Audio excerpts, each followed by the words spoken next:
but when he was up, and I mean all the way up. You know, the quarterbacks, of course, Tom Brady, Phillip Rivers, and Ben Roethlisberger. So I was a little surprised, with not with Tom Brady. I thought with the hot start and everything, with Alex Smith, I thought he would maybe get in, but that team tailed off. And they won five, and then they started losing a lot of games, and they're basically, in the running for a playoff roster with two other teams that we thought they were going to destroy in Oakland and the Los Angeles Chargers. I almost said the other name, Los Angeles Chargers. I'm still getting used to that. But Phillip Rivers made it, and I guess it was kind of like how you end everything, So kind of a little bit surprised there.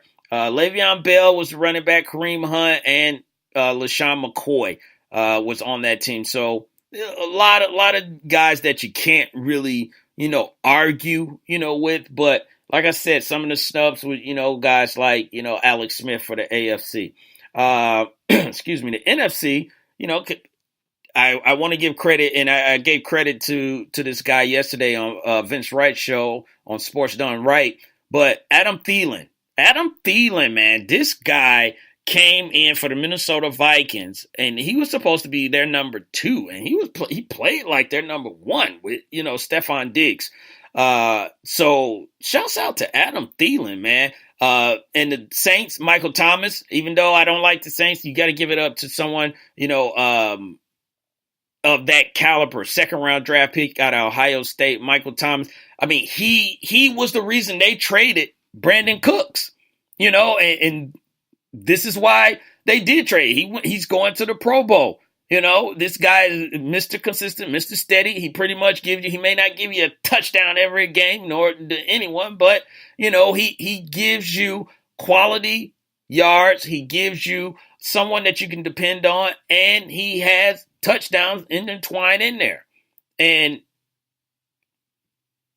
old savvy veteran, and maybe I shouldn't say old, but a savvy veteran, and Larry Fitzgerald also was on the NFC Pro Bowl roster. So another guy that's just consistent. So Michael Thomas should take notes, because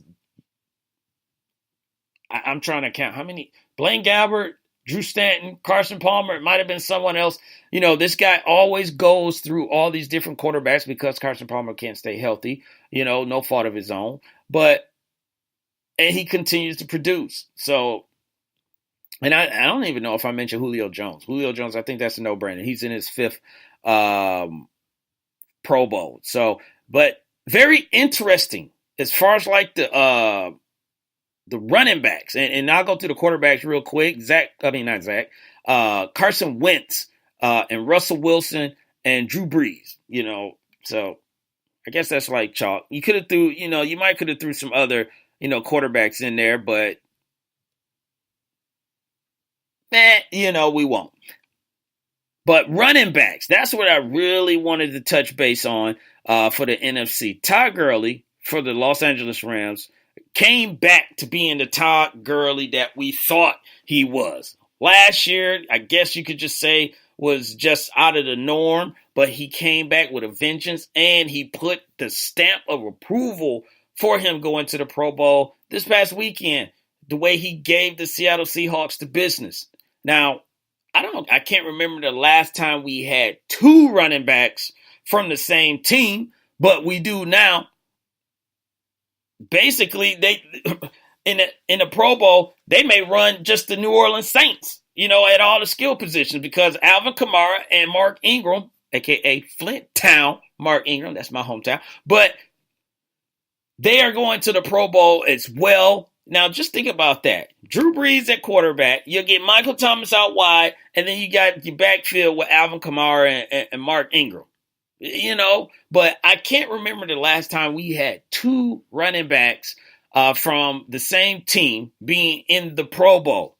And I've been rattling my brain to try and think of someone, and if there is someone, maybe I'll find out later. But that just shows you how great of a season that the New Orleans Saints is having. And this kid, Alvin Kamara came in, and he was third on the depth chart. Well, third on the depth chart as far as, just the depth chart. But we saw the skill set that he had, and they traded off AP because they were like, look, we need to get this guy more involved, even more than he already was. And we don't need AP talking about, hey, man, I'm not getting the ball, because you're not going to get the ball.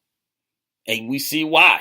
Because this Kamara kid and Mark Ingram is a nasty tandem, So couple guys that I guess we could call snubs, if you will, would be the Chicago Bears' Jordan Howard. He's almost at 1,100 yards and 7 TDs. That's not easy to come by, especially when you're running with a rookie quarterback and you really don't have your wideouts. You lost Alshon Jeffrey because the Chicago Bears didn't want him anymore. They got rid of Robbie Gould. I know that's a kicker, but it seems like he's doing fairly well or pretty well for himself. And I think the Bears are 4-10 at this point. So this team has struggled this year, not going in the direction that they wanted. But Jordan Howard, almost 1,100 yards and 7 TDs. Did not make it. Very surprising. He was averaging 4.4 yards a game. And again, 7 touchdowns. That means he scored a touchdown in every other game, as far as if you want to average it out. The other gentleman I think that got snubbed was Devontae Adams. We seen the impact that Aaron Rodgers has on a team when he's not there. Ask Jordy Nelson. He disappeared. But Brett Hundley takes over, and Devontae keeps it going. 885 yards, and this dude is second in the league with touchdowns at 10. And he did not make it. Now, of course, we all know that there's going to be two teams that's going to make the Super Bowl. So there are going to be some spots that open up. So there's a good chance that these guys still could get in it. But it's the initial point of it all. You're second in the league in touchdowns, and you almost got 1,000 yards receiving, which you got to think with the last 2 games and the production that he's been putting out, he's going. Well, if he's okay from his concussion, that I should say that, but. You got to think that, he will hit that 1,000-yard mark and probably add at least 1 touchdown. So he'll have 11 touchdowns. So, Devontae Adams, you could have made a strong case for, for him to get in, on it. But my question for the Pro Bowl that I do not get or I do not understand, and maybe I'm just a little, how you say, uninformed, maybe that's what it is. But why do you have to have the Pro Bowl votes in before the season is over? It's not like the Super Bowl plays the next week. You have 3 games, the wild card, the semi, and the conference championship before you get to the Super Bowl. So that's 3 weeks.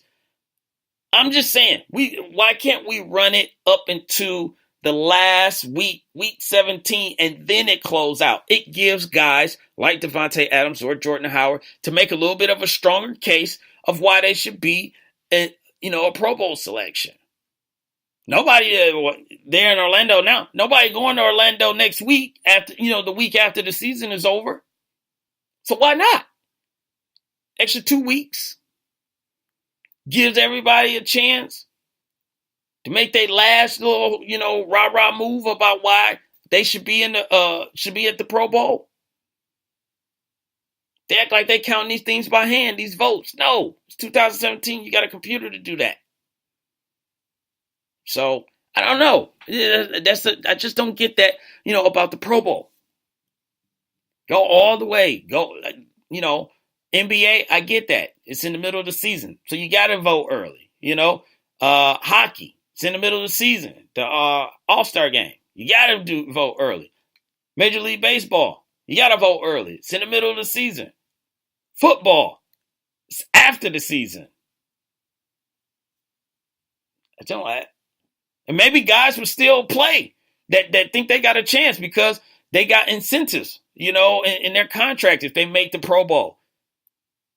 Because at this point, there's going to be someone that's going to be like, well, I didn't make the Pro Bowl. It is what it is. I'm not making the playoffs. We getting ready to go on vacation and all this stuff. Let me go ahead and get online, and see what's up with Airbnb, and hit that up, So maybe, you do it at the end. You still got 2 weeks. And you get, maximum effort. You never know. These players love their money. So, but Pro Bowl is going down in Orlando. We'll be watching that the week before the Super Bowl. Into January is when that'll be going down. And hopefully, it looks like it got a little bit better from last year. And hopefully it continues to get better. Because some of the performances that they were doing or giving were absolutely just nasty. Just like they should have had me out there playing. How about that? I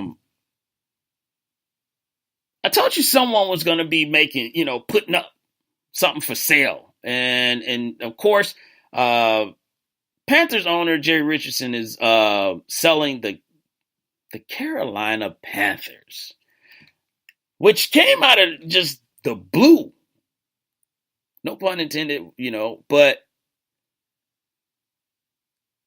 he's in the news for some misconduct at the workplace. There was reported there was a settlement that he had with some of the former employees. Reports of, racial conduct, and sexual misconduct.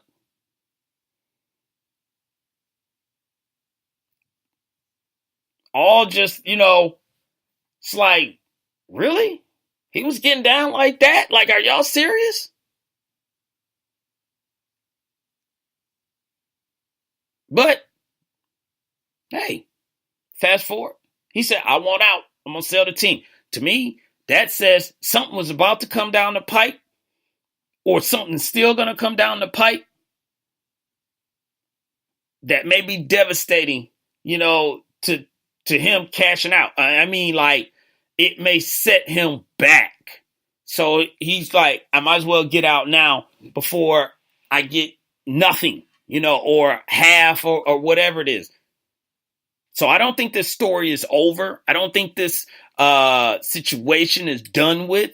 Someone else was talking about, and I'm sorry I forget the name, but this may tie into some other owners. So he's like, let me get out of here. Let me go ahead and I mean, when I say he got out fast, like he giving up day-to-day operations. He had the letter typed up and all that. And this can't be something that, that was just a long process. I think something really came out that shook him. I don't know. I don't know. But I do know one thing.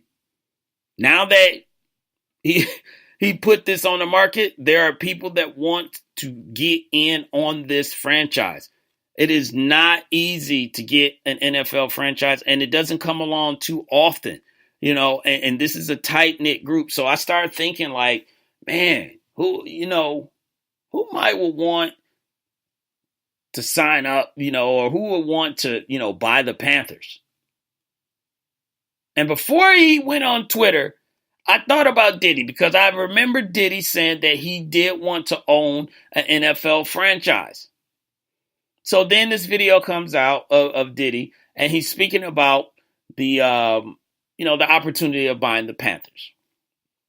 And I'm not going to knock Diddy at all because there's nothing wrong with one. If I had the money, I would love to own an NFL franchise.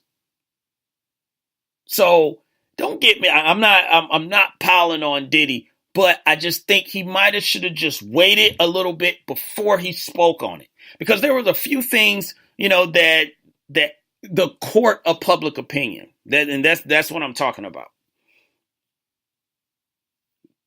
Because if he got the finances, he got the business plan, and everything in